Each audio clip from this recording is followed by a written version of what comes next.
Good morning, everyone. How are you today? I hope you have already taken your breakfast because today we will be learning another set of lesson. But before that, we will have first an activity that we are going to call Arrange Me. So I have two envelopes here and I will divide the class into two and whoever got it first will earn 10 points and the second one will earn 5 points. There are jumbled letters inside the envelope. Are you ready, students? I know you are always ready. Congratulations, Group 2. You got the right answer and you got it the first to arrange the jumbled letters. As you can see, Group 2 has arranged psychology and Group 1 has arranged spirituality. Once again, students, congratulations for your participation in our activity.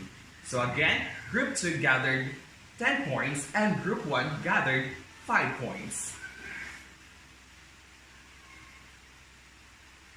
So, are you ready to learn, my dear students? I know you are always eager to learn with our new discussion, our new lesson for this morning. So for this morning, everyone, we'll be discussing about the early and modern psycho-spirituality. Alright, before we are going to proceed to the different views of the different proponents in psychoanalysis, we'll first define what is psycho-spirituality. First, according to Springerly, it has entered a psychological and religious discourse, as well as a loose designation for the integration of psychological and spiritual. Next, it is a broad term. It can denote a variety of positions between psychology and spirituality, a supplementation, integration, identification, or conflation of two fields. It is commonly used to describe a wide range of therapeutic systems that embrace a spiritual dimension of the human being as a fundamental of psychic health and full human development, and which utilizes both psychological and spiritual methods. I know you have already hinted on what will be our discussion for today that talks about the two coined words, which is psychological and spiritual, that results to psycho-spirituality. As you can see, there are two coined words in psycho-spirituality. First, psychology, and second will be spirituality. As we all know, psychology deals with behavioral science, our action determined by our minds, our how we act, and many more. The aspects of our actions, our behaviors, on how others see ourselves and how we see our environment. And spirituality, as well as it deals with the different our religious beliefs, our religious matters as foundation for ourselves. All right. So we will now go, since you already understand what is the definition of psychospirituality, the coined words of psychology and spirituality, we'll now proceed to the early thinkers of psychospirituality. I know there are so many proponents in psychospirituality that we will be focusing on the most notable persons in the world when it comes to psychoanalysis with their views on psycho-spirituality. Let us start with the person, Mr. William James. So Mr. William James was an American philosopher and psychologist and the first educator to offer psychology course in the United States. James is considered to be a leading thinker of the late 19th century and one of the most influential philosophers of the United States and the father of American psychology. Please take note of that Mr. William James is the father of American psychology. As well as he is a notable philosopher, also a psychologist, and the first educator to offer psychology course in the United States. Because, as we all know, behavioral science is very, very, very essential in our world today, especially now that Mr. William James has this perception, since he is very intelligent, he has this perception in the future that psychology, the study of behavior, is very, very essential, especially now and in the future. Alright, so now we will now go to what are the views of Mr. William James on psycho-spirituality. So Mr. James' view on psycho-spirituality. First, he believes that there is more to reality than our natural world, and that the unseen realm generates practical effects in the world. So it is being stated that he believes that there is more to reality, that the world, in the outside world, there is more from it. We can really, there are different discourse, there are different practical issues, there are so many about reality that could really give us a great impact, especially in the development of our inner self, outside self, especially in the society as a whole. That there is more really towards the reality. For him, there is an outside world. For him, there is more towards the reality that is needed to be discovered, and as well as that is needed to be overcome. Next up, that God and human has dynamic relationship. What do you mean by dynamic relationship? So, dynamic relationship means that there are layers of relationship of God and the people, especially in how we see God as our personal, as our Lord, as our Savior. It depends on how the people create relationship, how the people interact with God, how the people communicate with God. That is why there are dynamic relationships between God and the people or the human. Because they said that it depends on how we connect ourselves to God, how we build relation to God. That is why there are dynamics of relationship with God and the human. So next up, God provides us with a guarantee that the moral values we strive to realize will somehow survive us. Mr. William James believed that this morality is one of the keys for us to survive in this world. I know there are so many races, there are so many tradition, culture, as well as creeds in this world. But what connects us as one is that what we call morality. Because there is no, in morality, we can see where is wrong. In morality, we can observe, we can see where is right. Though there are cultural relativism, it is a challenge towards our different culture. It is a challenge. Cultural relativism is a challenge to morality.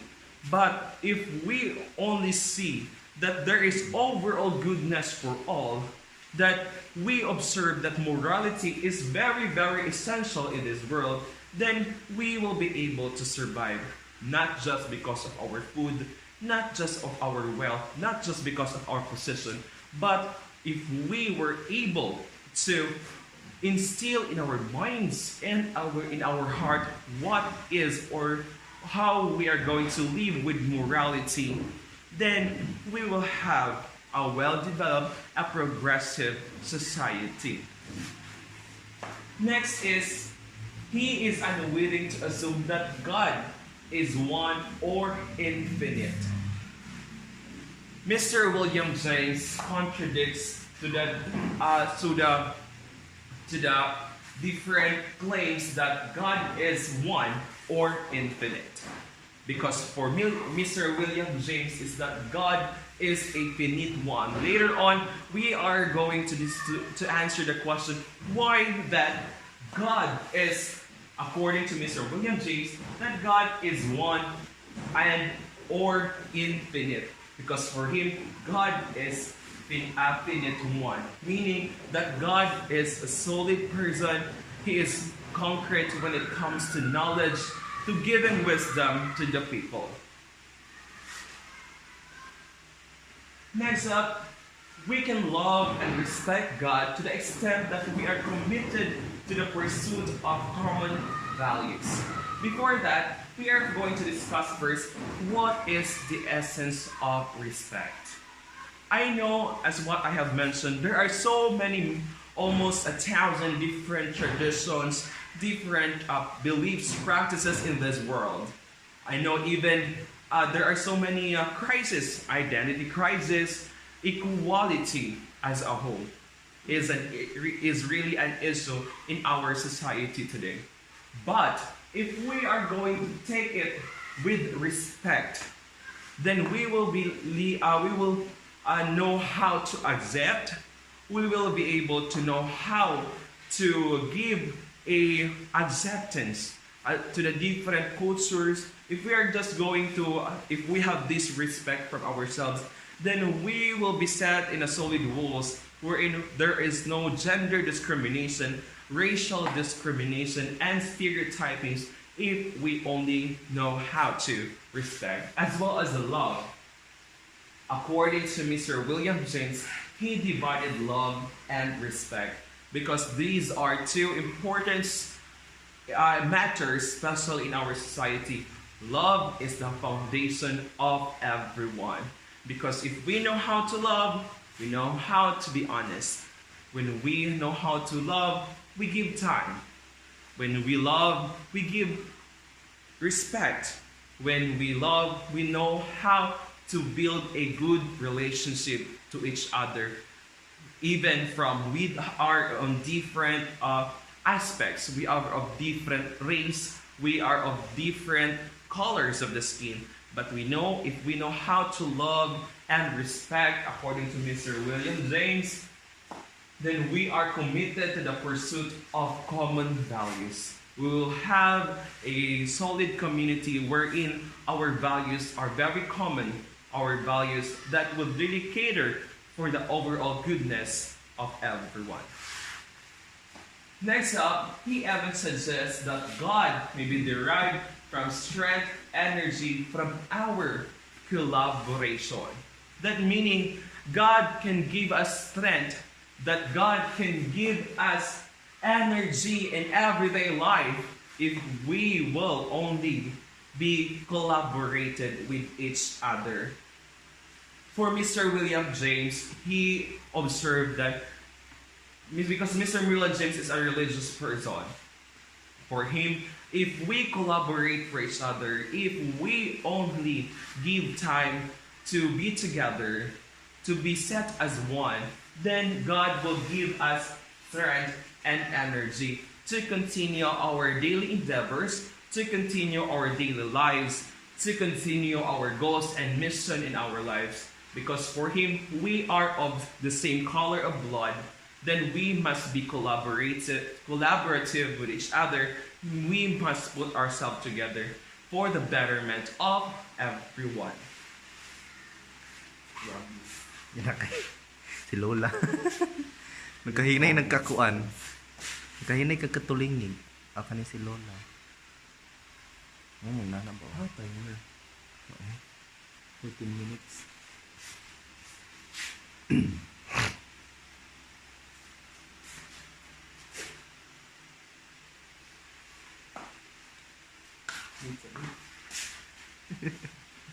Kajut lang kayo. Grabe. Nalikin paliin. So, next up, we will discuss this one. He subscribed that God is finite in knowledge, or in power, or in both, and has history and environment like us. As you can remember, I have said later on that I have said a while ago rather that Mr. William James claimed that God is a finite one because, according to him, God is finite when it comes to knowledge or in both with power, meaning that God has a concrete knowledge, that God is a concrete in power, that His power is very solid. His knowledge as well as His power is finite, and His knowledge will expand for everyone. That is why Mr. William James said here that knowledge and power in both of God is a finite one, and history and environment like us, wherein God know what is in our has also an environment, that God is also living with us, no, and God has also a history. Again, to answer God for Mr. William James, God is finite, meaning God has a solid, concrete knowledge as well as power, has history and environment like us. That is the claim of Mr. William James. Now, let's go to Mr. James' meaningfulness of life.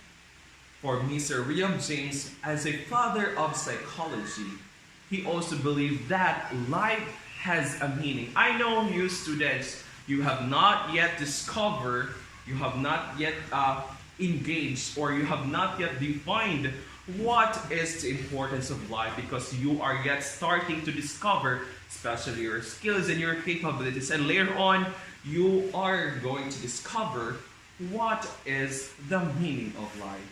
And now, to give you a short introduction on how Mr. James give meaning about life. Mr. William James claimed that primary objective of life is happiness. I can share you a quote here that according to a famous philosopher that happiness is the greatest achievement of human.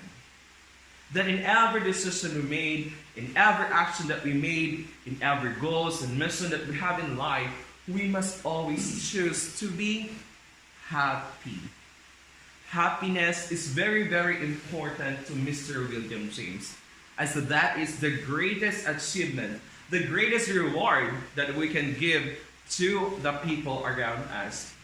That this happiness will really give us satisfaction, a genuine satisfaction, the genuine contentment, because if we are going to assess later on in our life, then we can really say that we made a life that is out of its limits, that we are going to discuss our life, that our life, if we are going to choose happiness, then we live a life worth living.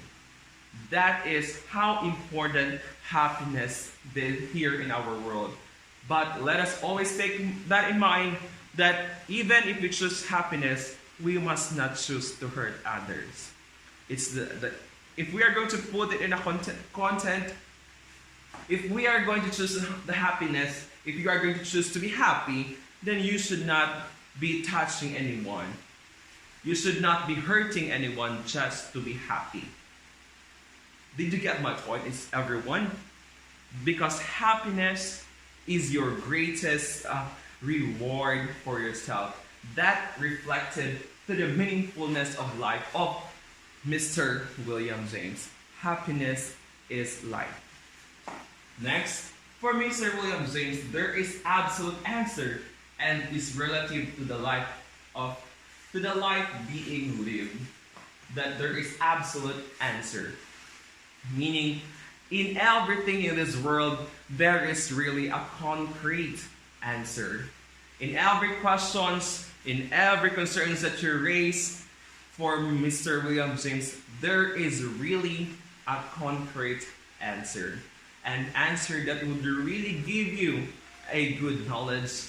An answer that will really help you to be a better person, especially when you are in the stage of curiosity, wherein, according to Mr. Erik Erikson's in psychosocial stage development, the stage of curiosity or the adolescent stage really is a stage wherein it is a very, very crucial stage in the psychosocial development, because here in this stage you have lots of queries, you have lots of questions, you have lots of curiousness in your mind, wherein you really are eager for looking for answers. That is why for Mr. William James, there is really an absolute answer for everything that is relative to the life being lived. Next up, a human life involves an ongoing series of possibilities. I will show you something, next bulletin one. Some of these are maybes. And we'll go back here. A human life involves an ongoing series of possibilities. Some of these are maybes. You know, an intelligent person always put in their minds this word maybes. Why? Because these maybes, according to Mr. James, you are taking possibilities. Maybe I could be a good pilot in the future. Maybe I could be a successful person. Maybe in the future I can be someone better. Putting that mindset maybe is in your mind, meaning you are taking into different possibilities amidst impossibilities. You know, along our lives, there are so many barriers, humps and bumps that will somehow hinder us for our taking in the future. But if we only take that there is possibilities amidst impossibilities, then through the guidance of our God, then there is no impossibilities. Especially when you are aiming, you are dreaming for something. That is why if you have a curious mind, if you have these maybes in your mind, then at least you are making a good foundation of your analysis, especially in your making different possibilities. Next up, life can become worth living if we believe that it is an act on that belief, our commitment giving it meaning. Let's discuss about what is the essence of commitment. When you are up for something, when you are up for your different possibilities in life, especially in taking so many missions in your life, you must have a good commitment for your life. Why? Because committing is like giving an investment for something. Meaning if you are committed for something, then you are really up for that. That is why commitment is very, very important. Especially when you are in a relationship. When you are committed to each other, then you give time. When you are committed to each other, you love that person. Not just for sidelines. If you love that person, you must be committed. If you love that person, you must take different risks in order for your relationship to work. That is what is the importance of commitment when it comes to our life. We should not be like a booze hound. We will not be like a drunk person that you always entertain yourself. Yes, happiness is everything. But we must choose an happiness wherein we will give that something that will give us progress, development in and out of ourselves. That in every commitment it must result to the overall goodness, no? Not just for ourselves to others, but in our society as a whole. Next up, happiness seems to require that we have ideals, that we strive to achieve them, and that we think we are making progress towards so. Why? Because happiness, meaning if we are happy, then we have these ideals in life. If we have these different aspects, you know, when we are traveling along the journey of our life, we will always find different ideals, standards, different levels of our mindset, and so many aspects. But The only requirement of happiness is that it requires ideals that we strive to achieve them. Meaning, in every ideals that we have, we must always it must always guarantee happiness. If we felt happiness, then Mr. William James claimed that happiness require ideals and that we strive to achieve them and that we think we are making progress towards so.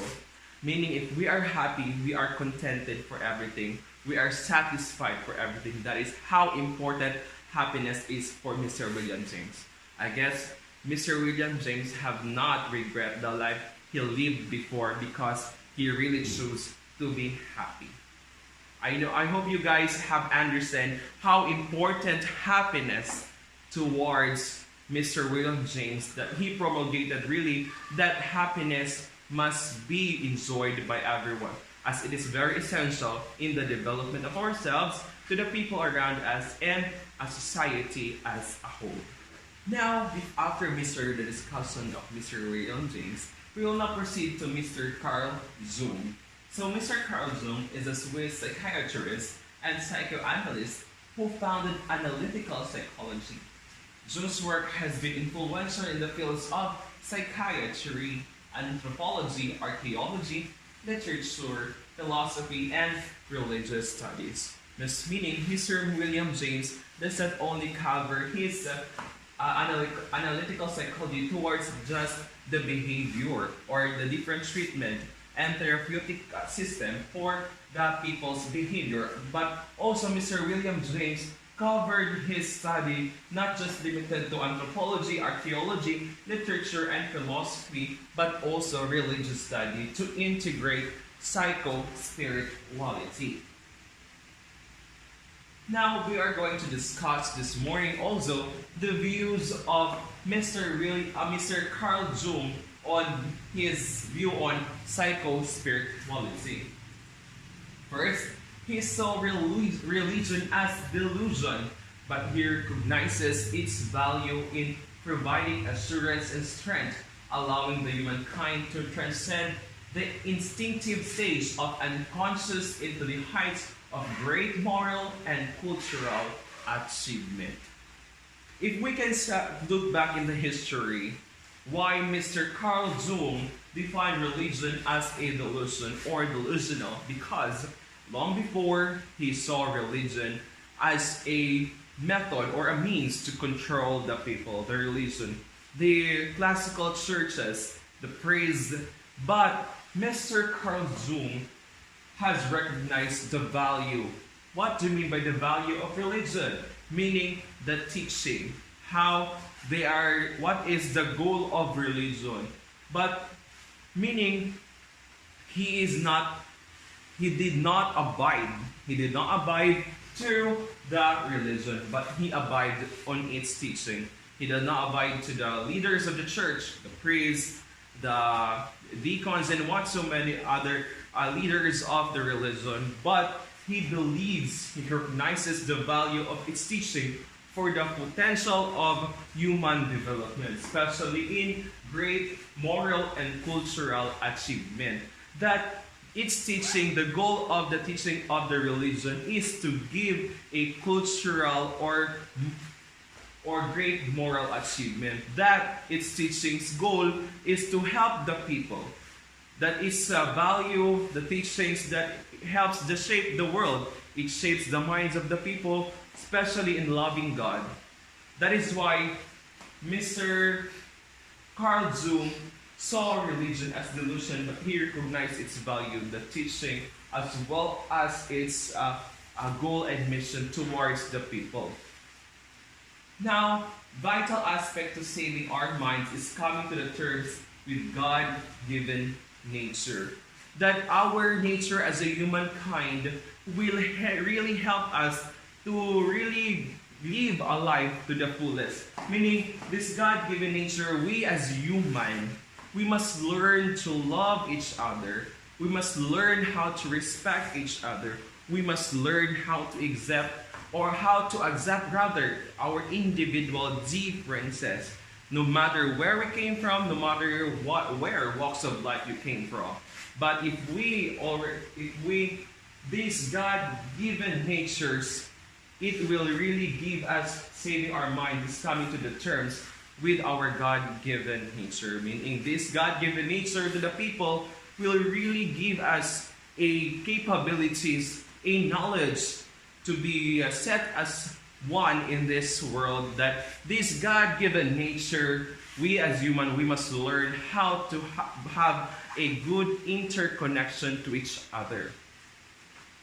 Here, in the third one, his interest was to have the people see the ways in which they are like to others, but to provide by which people could see themselves as individuals uniquely created by God.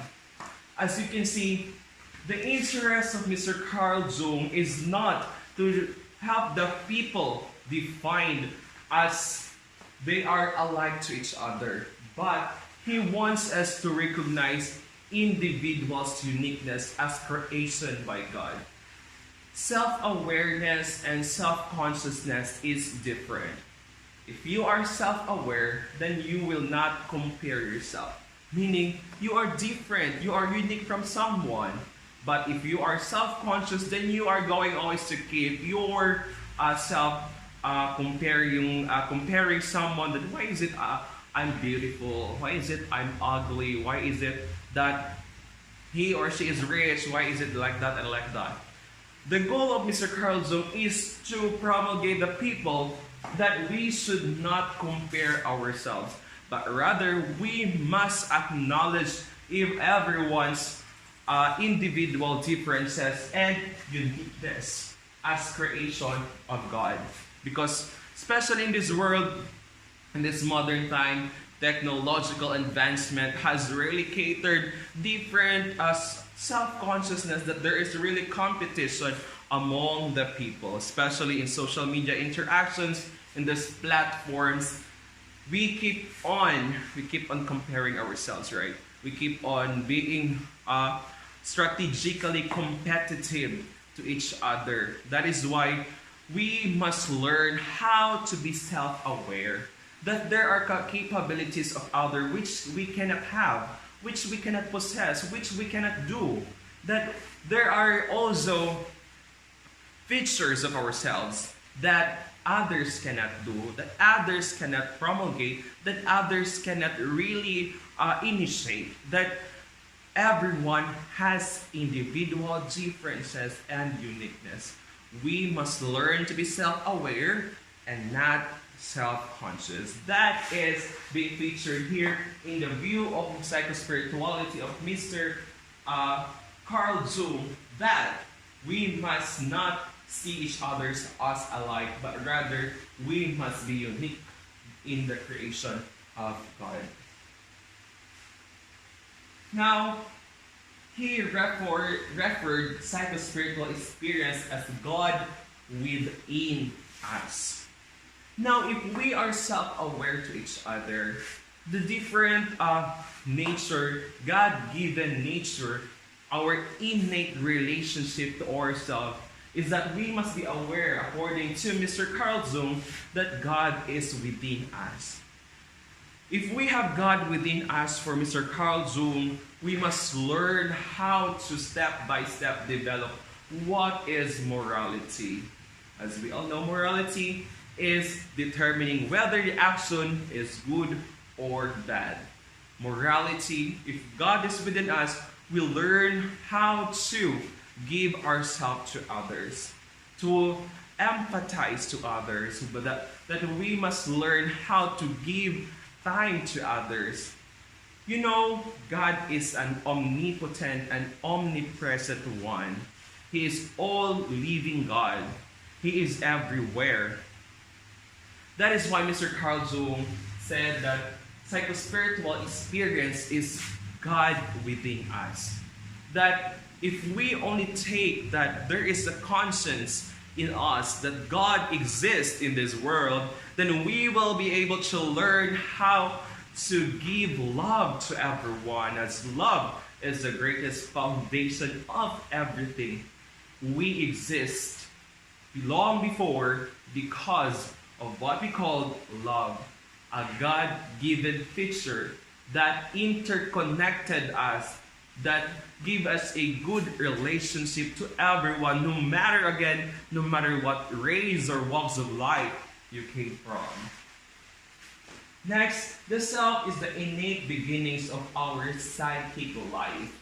What is the innate beginnings? Now, there are so many aspects, there are so many categories of ourself. We have the real self, the true self, and others, no, as defined by the different the one of the proponent that we are going to discuss later on. That if we recognize ourselves, our differences, our races, where we came from, then it is the beginnings of our psychic life. Recognizing yourself, especially your difference, individual differences of ourselves, especially when they said kamalayan. If we are self-aware, then we'll be able to have a good beginnings of our different outlooks in our life. If we have this good foundation of ourselves, then we are going to pass it to, especially in our taking a journey towards our future. Because the self, a good foundation of ourselves, would really bring us to something that is so many possibilities and opportunities. Next, Mr. Carl Jung said that while we could not comprehend God, we could experience the wonder of His presence in part through the exercise of psychological type of preferences. Meaning, there are some of us really would say that God does not exist. We cannot understand God if he or she is a female or male. That God, who is really God? Is he in heaven? Is he within us? Is he within our society? Or where is God? Or if he or she really exists? But if, according to Mr. Carl Jung, if we cannot comprehend his creation, we could experience the wonder of his presence in part in order to exercise our psychological type of preference. Meaning, let us enjoy his creation in order to what? In order to really comprehend who is really God is. Because if we cannot comprehend God, let's enjoy his creation. Then later on, we will be able to find out how grateful he is for the human, especially the nature that we have.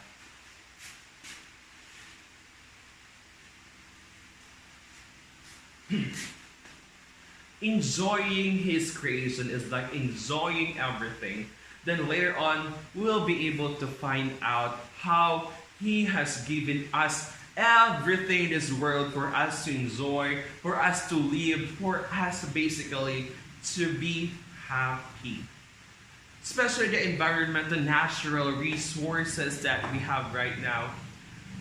Those things amidst this pandemic, the natural resources that God has given us is already a meaning that he is still with us.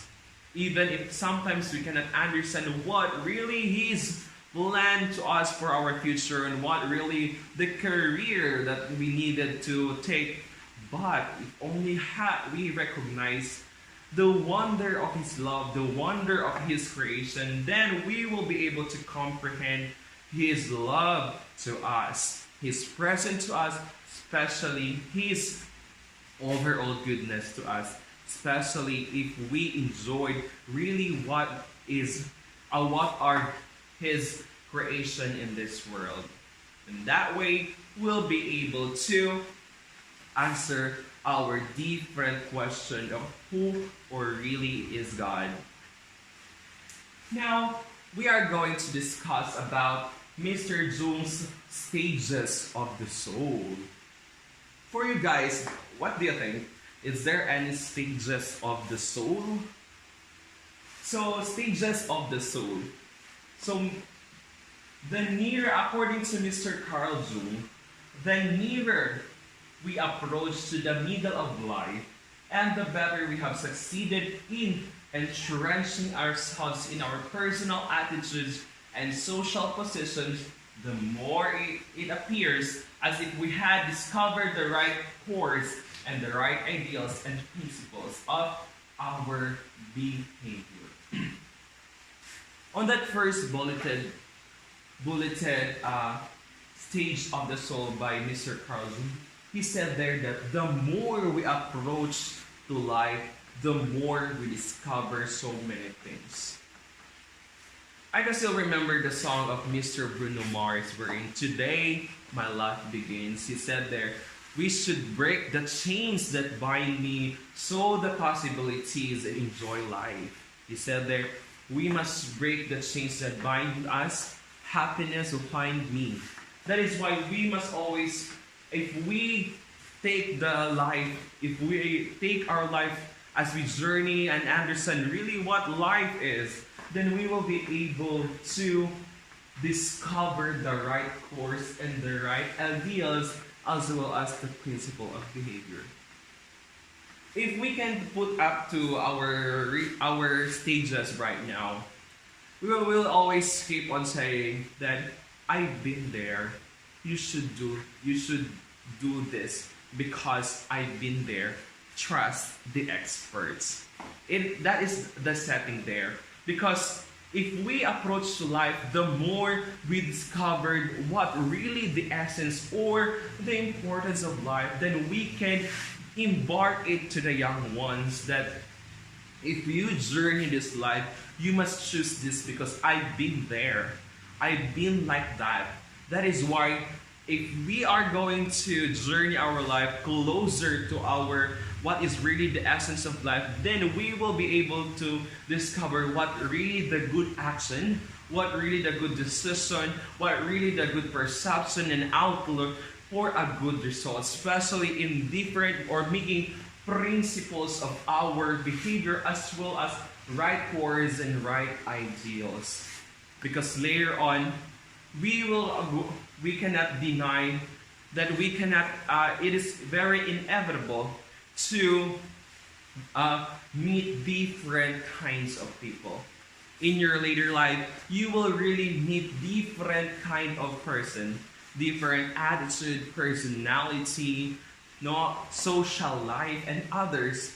And that in that closer journey, you will be able to define what really life is with your course, your principle, as well as what will be the right ideals for you to be anchored yourself towards the future, especially the present foundation of yourself in making a good impact in the future. Next, far too many aspects of life which should also have been experienced in life in the lumber room among dusty memories, but sometimes too they are glowing coals under gray ashes. You know, guys, memories are of different experience. You know, memories in our life, we can really say that we have bad memories. We had good memories, we have neutral memories. Especially if you are going to choose happiness, then you will have a good memories. Especially when you choose happiness, you will have good something to take back in the past. But if you choose to be a bad person, then of course, basically, you will have bad memories. According to Mr. Carl Jung, it is like a lumber room.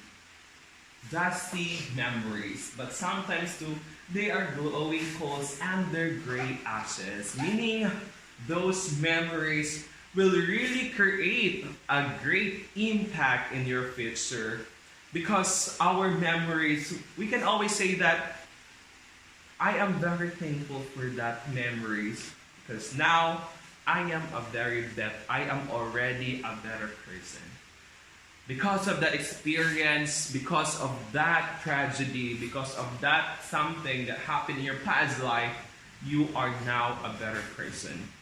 Sometimes we could say that, but sometimes also we are going to say, I am very, very thankful that I choose to be happy in that particular time because it really creates me as a good and happy person in our environment.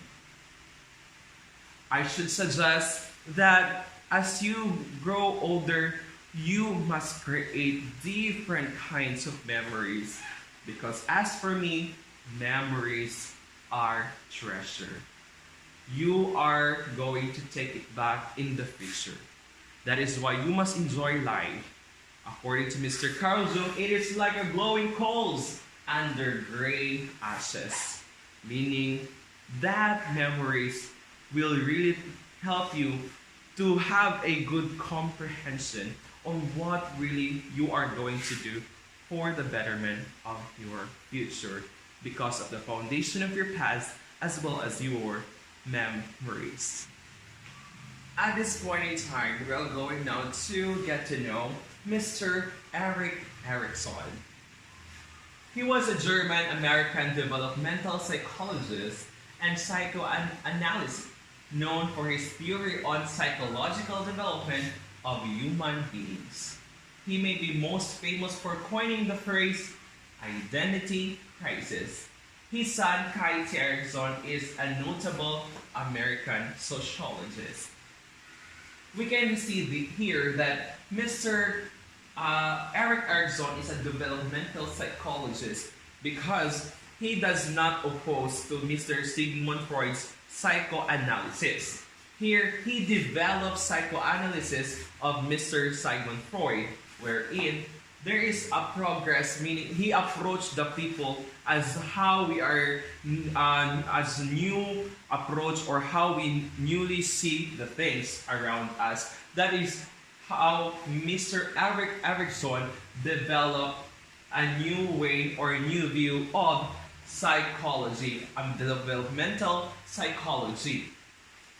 He is the most famous person who coined first the word identity crisis, wherein because Mr. Erik Erikson has the theory of psychosocial development. Mr. Erik Erikson is the proponent of psychosocial development, and he is very concerned of identity crisis, especially in the adolescent stage, wherein Mr. Erik Erikson, the identity crisis often occurs in the stage wherein the person is already in the stage of adolescent, wherein there is already an identity crisis. There is already a question of who I am and what I can do for my future. That is identity crisis. You are very, very curious of what kind or what sexuality you are going to possess, femininity or masculinity. Identity crisis happens there. A question of who am I and what I can do. That is identity crisis, according to Mr. Erik Erikson. Now, we are going to proceed to Mr. Erik Erikson's psychospirituality view. First, give unprecedented attention to the potential role of religion and spirituality in development. Mr. Erik Erikson suggested that religion and spirituality must always be present, especially in the human life, because concerning about development, this spirituality and religion are some of the keys to have a full human development, especially the aspect of spirituality, wherein we have concern with our values within ourselves. That is why the question of Mr. Erikson, how are you going to develop without your religion and your spirituality, your beliefs, your practices, cultural traditions, and so many, many beliefs? Meaning, if you have to have a progress, if you are to take to the different developments, you must possess this religion and spirituality for you to have a full potential for development. Next, we must acknowledge that religion is the institutional confirmation of hope and can serve throughout the life span as source of hope. In the first stage of development in the psychosocial development of Mr. Eric Erickson, the infancy stage, wherein there is a hope, trust versus mistrust. Meaning, if a kid or a baby rather, a baby, when he started to be fed by his or her mother, he started to develop hope in his or herself. If he is being started to be fed by a bottled milk and or whatsoever there, he started to develop already hope in himself that he has already trust in his the person around him or around her, that there is a care, right? That is the basic foundation. There is a care around him or her. That is why Mr. Erickson has acknowledged the religion as institutional confirmation of hope and serve throughout the lifespan source of hope.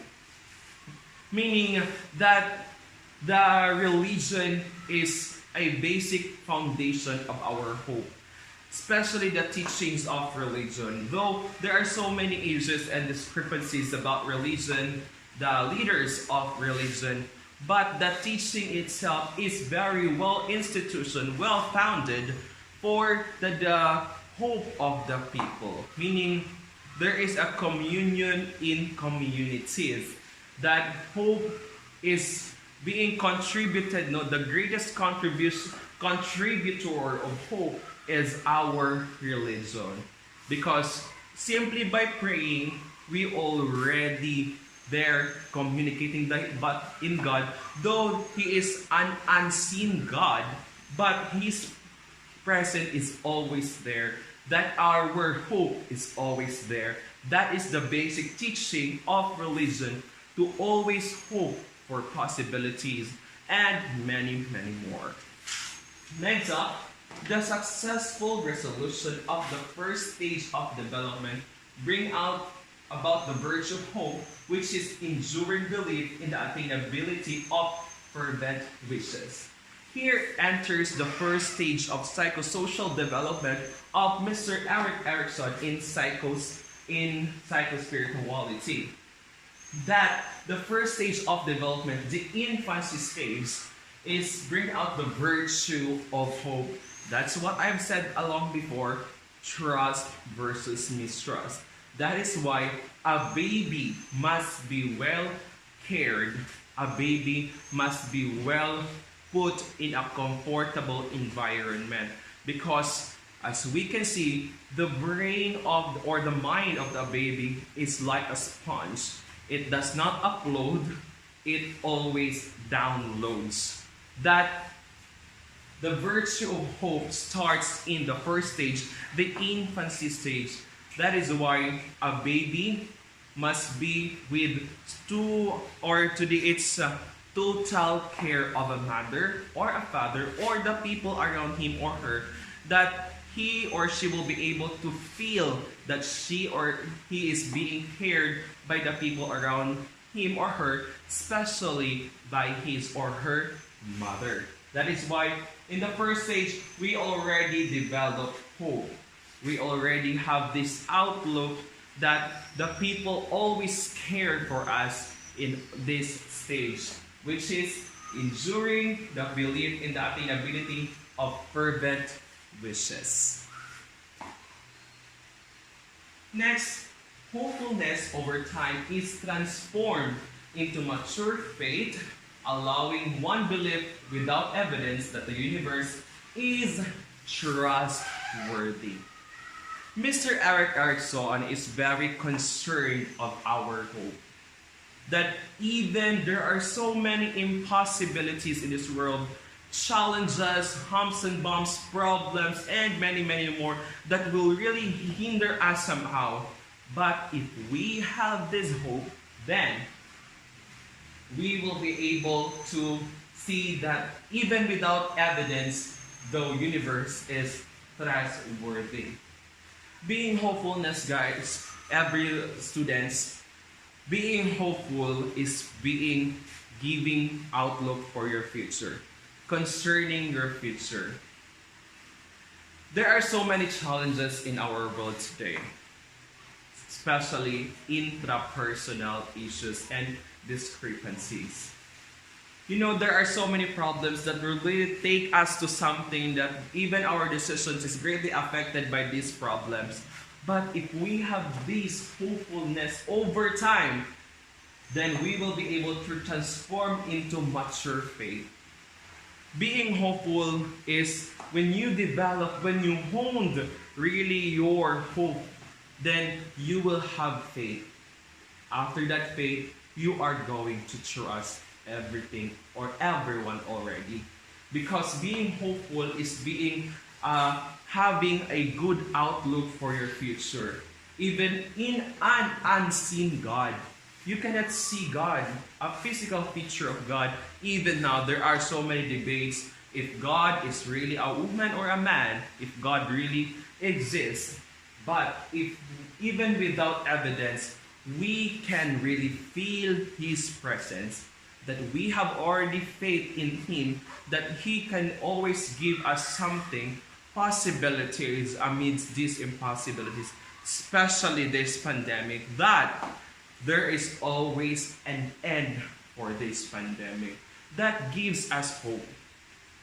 Thinking from that there is always an end for every challenges. In that concept, we already hope. Then ending it, thinking for its end, we already develop our faith. And after that, if this pandemic ends, we will have a trust for God and for the people around us. Next, religion not only provides us transcendent worldview, moral beliefs, and behavioral norms, but religious tradition also embody these ideological norms in a community of believers. You know, religion does not only comply to the different worldviews, to how we see the world, the outside world, in short, the reality, but also these religious traditions embody ideological norms in the community of believers. We have so many practices, we have different beliefs, traditions, especially religious, what we call here, religious tradition. It embodies ideological norms, meaning generally accepted norms by everyone, especially basically morality. That is one of the basic foundation of our religious tradition. That is to promulgate morality, that there is always goodness in everything that we conduct, in every decision, in every action that we conduct. It must always be anchored by morality, ideological norms in a community of believers. You know, believing is something you believe in someone even though there is no possibility, but still you hope for something that it could result to something better. You know, believing is very important, meaning you trust someone. No, you know, there are so many trust issues in this world. Trust issue from your friends, trust issue from your family, trust issue from the different person in this world, the position, the government themselves. But if we believe only, believing is something you are hoping for a better outlook in the future. Meaning, if you believe into someone, you still have a good outlook for him or for her. Next up, religious and cultural values exert an individual development. That is why, according to Mr. Eric Erickson, religion and values is one of the keys in the full potential development of the person. Because the question there, how you are going to develop yourself, how you are going to develop inter and intrapersonal relationship if you do not have good foundation of your religion as well as your cultural values. As we all know, that going back here, Your religious tradition embody ideological norms in a community of believers as well as your cultural values exert an individual development. Again, because how you are going to develop yourself, how you are going to interact yourself with the other people if you yourself having a trouble in your cultural values.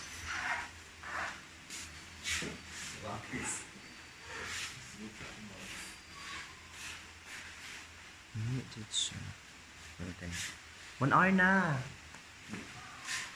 So going back here, Mr. Eric Erickson is really very concerned. There are so many keys, though. There are so many ways how we are going to develop ourselves.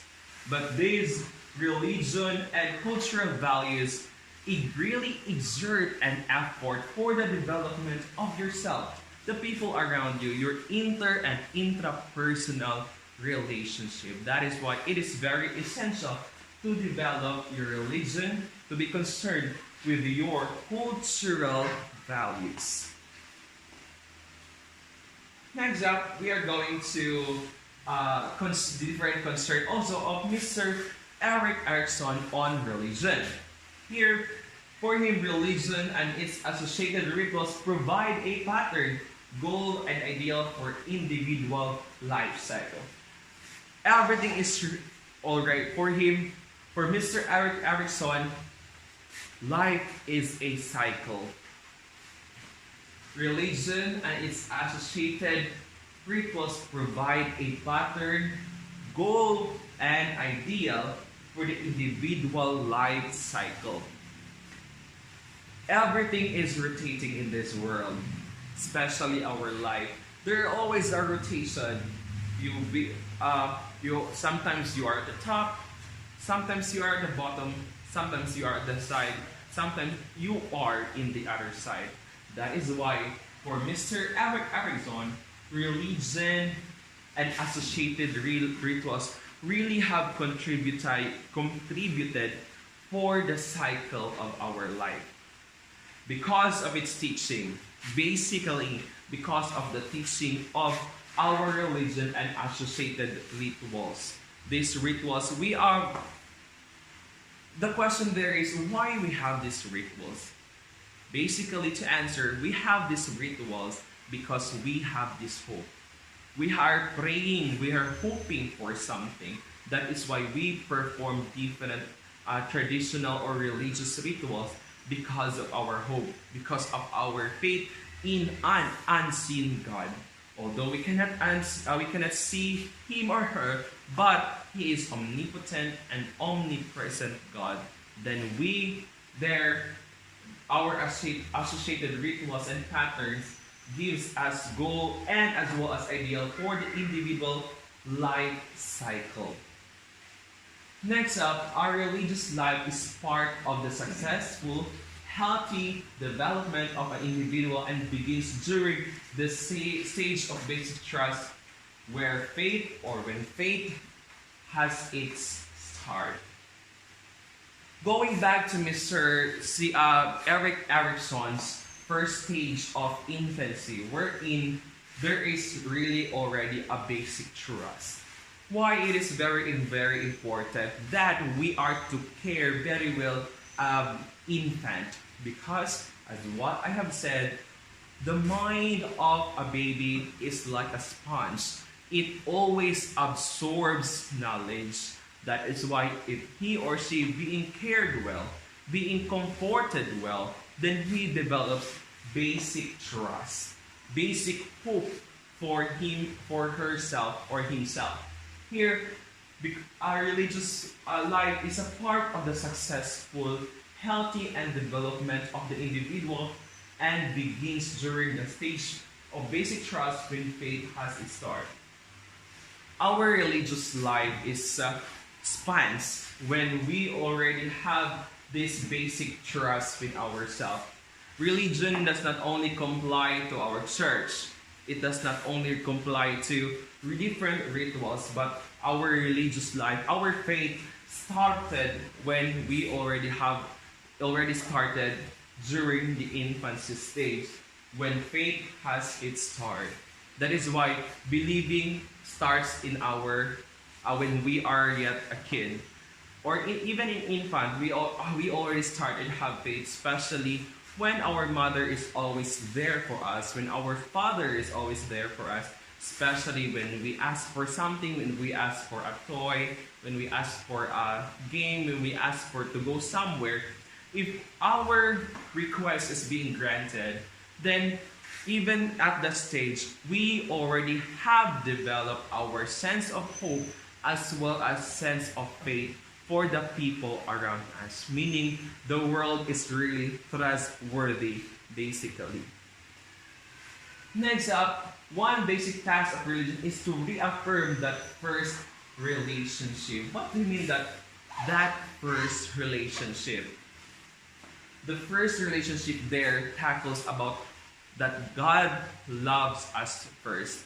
We are not the one that love that we are not the ones who love God first, but God first loved us. Meaning that the basic task of religion is really to reaffirm that God really is with us, that God really loves us, and that it is also our basic duty to love God in return.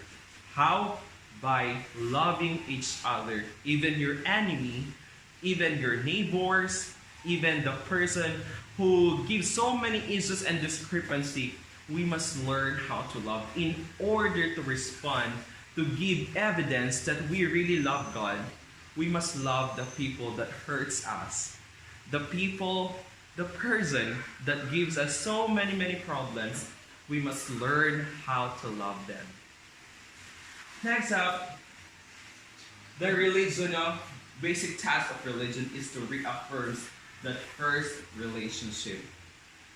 For Mr. Eric Erickson, religion is really very important, especially in the development of psycho-spirituality, wherein one of the basic ways we develop our faith, our belief, is because of religion, because of the teaching of our religion, especially our different traditions. That is why Mr. Eric Erickson saw the potential of religion in the fullness development of ourselves, the people around us, and the society as a whole. Alright, at this point in time, I'm going to discuss to you about Mr. Sigmund Freud. But first, we are still going to know about who is Mr. Sigmund Freud. Mr. Sigmund Freud was an Austrian neurologist and the founder of psychoanalysis, a clinical method for treating psychopathology, as well as through the dialogue between a patient and psychoanalyst. Freud was born in Galician Jewish parents in the Moravian town of Freiburg in Austrian Empire. Just a brief intro about Mr. Sigmund Freud. Mr. Sigmund Freud was an atheist. He does not believe in an omnipresent and omnipotent God, though he was born with a Jewish parents, a very religious parents. But Mr. Sigmund Freud have developed or have produced different books that concerns about religion. Thereon, we are going to talk about how Mr. Sigmund Freud have developed different books or have produced different books about religion. Now we are going to talk about Mr. Sigmund Freud's psycho-spirituality's view. First, according to Mr. Sigmund Freud, religion was an expression of underlying psychological neuroses and as well as distress. Mr. Sigmund Freud, as an atheist, he saw religion as just a means of neurosis, different state of being challenged, being a different problem, especially distress. No religion before, because he saw religion as an atheist. He saw religion as just a distress towards the people, because even church leaders were very hypocrite that time. in that era. Even the Jewish people in that era were very, very hypocrite from what they believed in this self. That is why even Mr. Sigmund Freud, born on a Jewish parents, he does not believe in an omnipotent and omnipresent of God because of the hypocrisy of religion.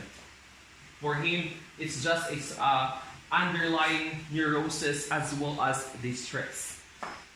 What do you mean by neurosis? Different problems occurs in your problems as well as distress, problems within yourself. Second, he saw religion as a means of giving structural to social groups, wish fulfillment, an infantile delusion, and an attempt to control the outside world. Mr. Sigmund Freud saw religion to label everyone. Religion is just, for him, religion is just a means to control the outside world, to control the reality. That even it limits everyone. For him, religion limits everyone, especially our freedom to do something, especially when we want to do something to enjoy, when we want something to explore, when we want something to discover.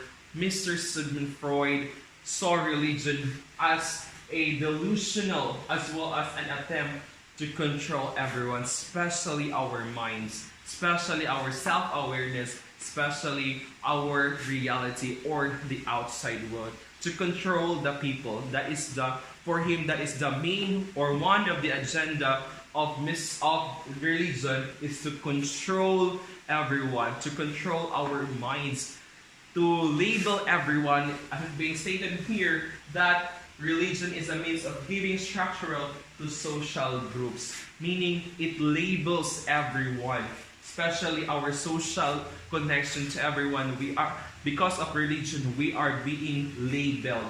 That there is already limit, especially in doing some things, that it already limits our freedom because of the teachings of religion. That is why Mr. Sigmund Freud is an atheist. He does not believe someone who is high above us.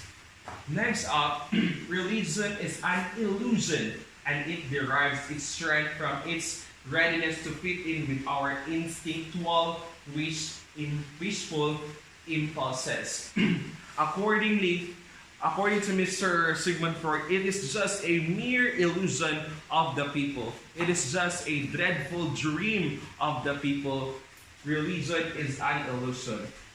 That it derives its strength from the people that believe, or for it's derived its strength from its believers. That is why to fit into different people. That is why Mr. Sigmund Freud has observed that religion is just an illusion of the people.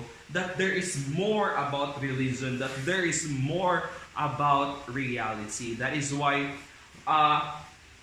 Mr. Sigmund Freud had really criticized religion. He does not abide on the teaching of the religion.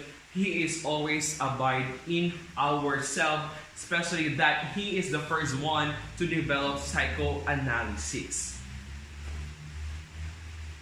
Next up, according to Mr. Sigmund Freud, religion at any rate have never overlooked that part played in the civilization by sense of guilt.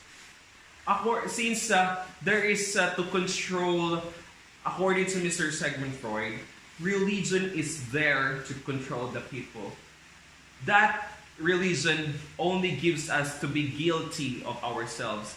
That because of religion, we are supposed to enjoy ourselves, but because religion just to drive sense of guilt, we are beyond guilty of just for simple things that really enjoy us.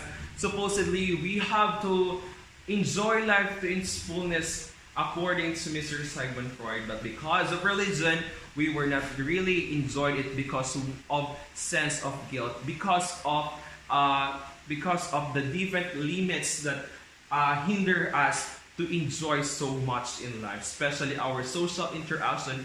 We want to build so many connections, but because of religion, according to Mr. Sigmund Freud, it controls the people by sense of guilt. We easily get it's the teaching of religion easily gives off sense of guilt. That is why people tend to realize that I should not do this because it will only result that. That is one of the basic rule of religion, to label, to control the people, according to Mr. Sigmund Freud. Here, religion claimed to redeem mankind from this sense of guilt, which they call sin. So, because of religion, we already acknowledge what are sin, what is things that should not be done, what are the things that are advantageous, or what are the things which are not disadvantageous. That supposedly the people tend to interact that particular thing, or that people is attempting to enjoy something, but because of this what we call here sense of guilt, we cannot proceed, because for us that is sin. That is very, very wrong to do such thing. That is why we were not able really to extend our enjoyment, our entertainment towards the outside world, to the reality, because of religion. For Mr. Sigmund Freud, there are so many discrepancies, issues of religion, especially its church leaders. That way, he has so many issues, meaning he has so many mistrust about religion. That is why, especially its church leaders.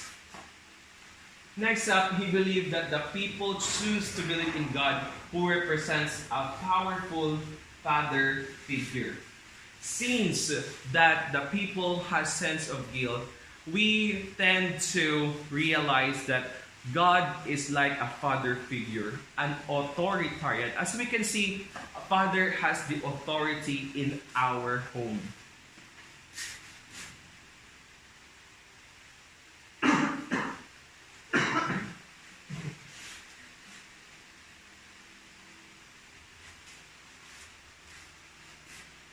As we all know, Father has the authority in our home, right? That the Father has the authority in our home, especially in the decision, what will be our setting in our home, what will be what is good for our, though it contributes to what we believe in, even though that it already violates our perception over something. But since a father is an authoritarian person in our home, we saw God as a father figure, that there is really just believe in God, who represents a powerful figure, meaning we have perceived an authoritarian father-like figure God, that according to us that we must do this because God will be angry, will never love us if we do not agree on his or her teaching. That if we do not obey his commandments, we are already violating his or her teachings. That is why, according to Mr. Sigmund Freud, he believed that the people choose to believe in God, who represents a powerful or a father-like figure, wherein an authoritarian God.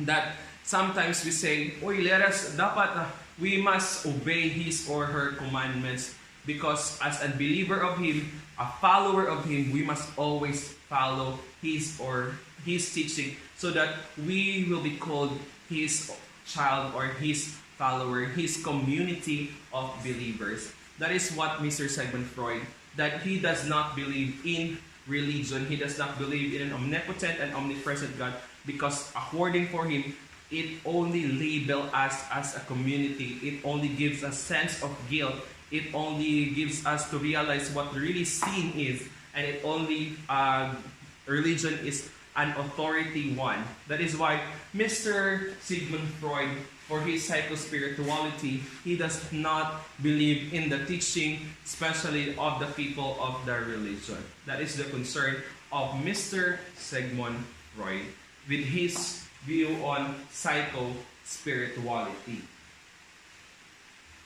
So that ends our discussion for this morning. Do you have any questions, my dear students? I guess there is none. So Since we don't have question for our discussion this morning, I want you to get a 1/4 sheet of paper to give you an assessment of how you really understand our discussion this morning. Thank you so much for listening, and once again, good morning.